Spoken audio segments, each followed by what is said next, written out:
Hello student, आज हम देखेंगे 10th का क्वेश्चन पेपर हमारे पास है जो कि 2026 का है। इसमें आज हम सॉल्व करने वाले हैं 4 मार्क्स का क्वेश्चन जो कि आपका NU2 आता है। मोस्ट इंपॉर्टेंट होता है क्योंकि ये क्या है 8 मार्क्स का क्वेश्चन ये कंटेंट करता है। Each question carry 4 marks. पहला क्वेश्चन हम देखेंगे, find the value of m if the quadratic equation आपको दिया गया है m-12x² + 2m-12x + 2। देखते हैं, यहाँ पर आपको दिया गया है एक मेन इंपॉर्टेंट पार्ट आपको दिया गया है, roots are real and equal. मैं दोबारा बता रहा हूँ, आपको यहाँ पर ध्यान देना है कि गिवन रूट्स क्या है, रियल एंड इक्वल है। इसका मतलब क्या होता है, हमारे पास जो डिस्क्रिमिनेंट है उसका वैल्यू क्या होगा, 0 होगा, बिकॉज आपको क्या दिया गया है, roots are real and equal. Getting my point. तो हम कंपेयर करेंगे, comparing above equation with ax² plus bx plus c is equal to 0। तो अगर हम कंपेयर करेंगे हमारे पास वैल्यू आएगा a is equal to m-12, b will be 2 bracket m-12, c will be 2। as according to given condition, according to given condition,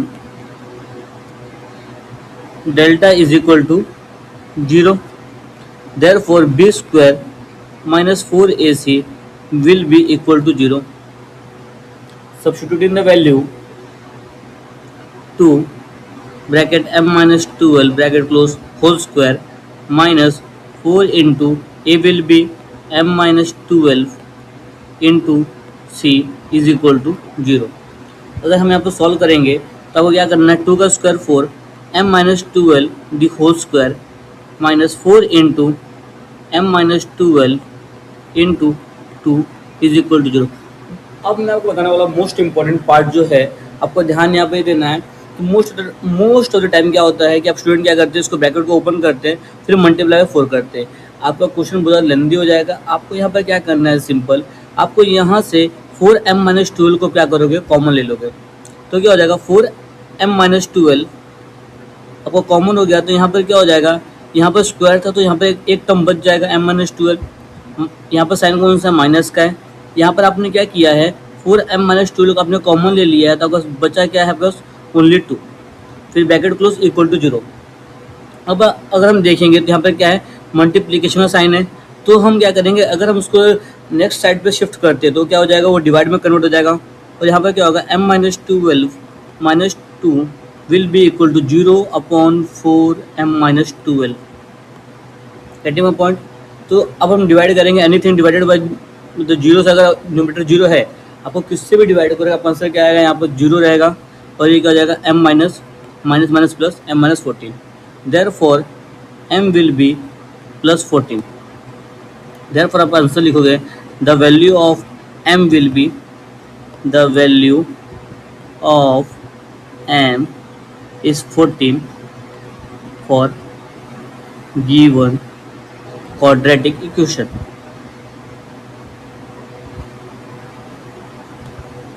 getting my point. आपका ये simple सा question था।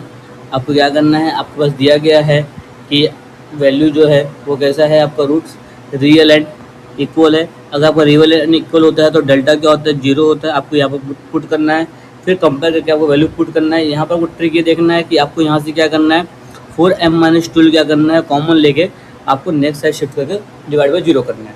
Getting my point. हम second question देखेंगे। यहाँ पर अगर हम ध्यान देंगे तो, अब farmer borrow ₹1000 and agree to repay with total interest of 140 in 12 instalment. तो आपके पास यहाँ पर टोटल आपको जो भी आपका इंटरेस्ट हो क्या है, 140 रुपीज़ है। Each instalment being less than, आपको बोला गया है आपका जो इंस्टॉलमेंट क्या रहेगा, लेस रहेगा देन प्रीसीडिंग इंस्टॉलमेंट बाय 10। मतलब आपको यहाँ पर दिया गया d इज इक्वल टू -10, क्योंकि आपको यहाँ पर वर्ड यूज़ किया गया है less than. What should be the first amount of his first and last instalment. देखेंगे तो अब हम ध्यान से देखेंगे तो आपको बोला गया है, हम सॉल्व करते हैं। आपको क्वेश्चन सेकंड में कि बोरोड अमाउंट क्या है आपके पास, बोरोड अमाउंट बोरोड अमाउंट आपको दिया गया है ₹1000, टोटल इंटरेस्ट दिया गया है आपको पास ₹140.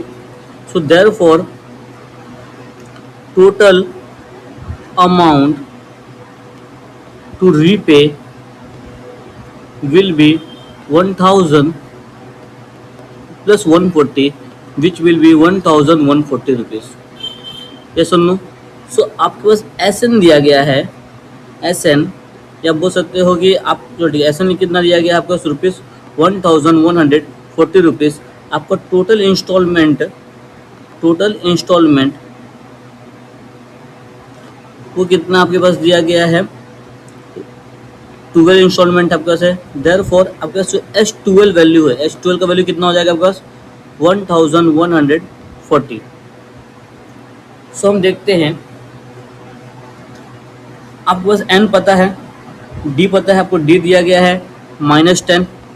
ये सुनो, तो आप वैल्यू पुट करोगे SN is equal to N/2 2A plus N-1 into D. ये सुनो, आपके पास N कितना टोटल है 12/2, 2 इंटू A आपको कितना A पता नहीं है आपके पास है, प्लस N कितना है 12 - 1 इंटू D कितना है -10 और ये S12. ये सुन लो, S12 का वैल्यू कितना दिया गया है 1140. हमने जस्ट ऊपर देखा यहाँ पर 12/2 6 2A प्लस 11 इंटू -10. 6 यहाँ पर क्या है मल्टीप्लीकेशन में इस साइड आया, क्या हो जाएगा ये आपके पास डिवाइड के फॉर्म में आ जाएगा. 2A plus minus minus 110 divide कर लो इसको तो कितना हो जाएगा 6 × 6 5 कैरी 6 9 54 0. ये माइनस तो ठीक है 2A माइनस 110. ये माइनस यहाँ पर क्या हो जाएगा आपके पास प्लस में आ जाएगा 2A प्लस कर लो 0 9 + 1 10 1 कैरी 1 + 1 2 3 2A. ये यहाँ पर क्या है मल्टीप्लिकेशन फॉर्म में है, it will be going to be a divide form. So therefore A is equal to 150. Therefore first term या first installment you can say that first installment will be ₹150. अच्छा, और क्या पूछा गया है आपके first installment and last installment पूछा गया क्या, and last installment. Last installment कैसे फाइंड आउट कर लोगे आप लोग, चलिए यहाँ पे देख लेते हैं. अगर देखेंगे हम तो TN is equal to A plus N-1 into D. तो अगर हम ध्यान देंगे तो लास्ट इंस्टॉलमेंट मेरा क्या होगा N12 हो जाएगा.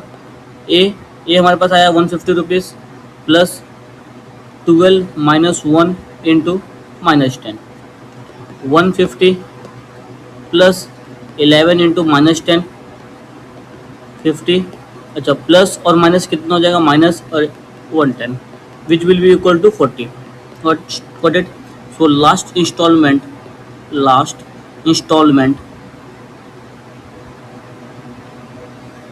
will be ₹40. Getting a point? आप ये लास्ट में दोनों आंसर क्या है स्टेटमेंट में लिखोगे, फर्स्ट एंड लास्ट इंस्टॉलमेंट आप 150 एंड 40 रुपीज़. अब लास्ट क्वेश्चन देखते हैं, मैं आपको जैसे सॉल्व कर सकता हूँ. यहाँ पर ही तो ध्यान देंगे, आपको बोला गया है the table show the marks of 180 student. मतलब आपको यहाँ पर टोटल जो N है वो कितना दिया गया है 180. ये सुन लो. सो आप X कैसे फाइंड आउट करोगे, आप सिंपली क्या करोगे 25 plus X plus 30 plus 2X plus 65 will be 180. Getting my point. So plus कर लेते हैं, नंबर हमारे पास कितना 25 प्लस 30 55 55 प्लस 65 कितना हो जाएगा 55 प्लस 65 विल बी 550. यहाँ पर आपके पास क्या आ जाएगा 120. Getting my point. तो ये 120 plus 3x will be 180. So 3x will be 180 minus 120 which will be equal to 60. 3x x will be 60 divide by 3 which will 20. Getting my point. आपका सी हो गया. सो यहाँ पर कितना आ गया आपके पास x कितना आया 20 और 2x कितना हो जाएगा 2 इंटू 20 विच विल बी 40। आप इसको दोबारा ग्राफ बना के सॉल्व कर सकते हैं। फिर इसका क्या करना रहेगा, आपको हिस्टोग्राम ड्रॉ करना रहेगा। अगर आपको हिस्टोग्राम नहीं आता तो फिर भी आप कमेंट कर दीजिए, मैं आपको बता दूंगा जल्द से जल्द। तो आज हमने सॉल्व किया, 2 क्वेश्चन हमारे पास है। पहले क्वेश्चन हमारे पास हमने सॉल्व किया था M-12 का, मोस्ट इंपॉर्टेंट क्वेश्चन है, एग्जाम में आ सकता है, रिपीट हो सकता है। तो इसका चांस भी है रिपीट होने के लिए। रिपीट अगर होगा तो 4 मार्क्स के लिए अब नहीं रिपीट होगा, अब कितने मार्क्स के लिए होगा, 3 मार्क्स के लिए रिपीट हो सकता है। सेकंड आपके पास है बोरोड अमाउंट है, ये तो इजी क्वेश्चन था, मे भी आपको कभी दोबारा आपके एग्जाम में आएगा, मे भी हो सकता है, चांसेस बहुत कम है, बट आपके इसकी बेस पे अलग क्वेश्चन हो सकते हैं। TN फाइंड आउट करने का आ सकता है या तो SN फाइंड आउट करने का आ सकता है।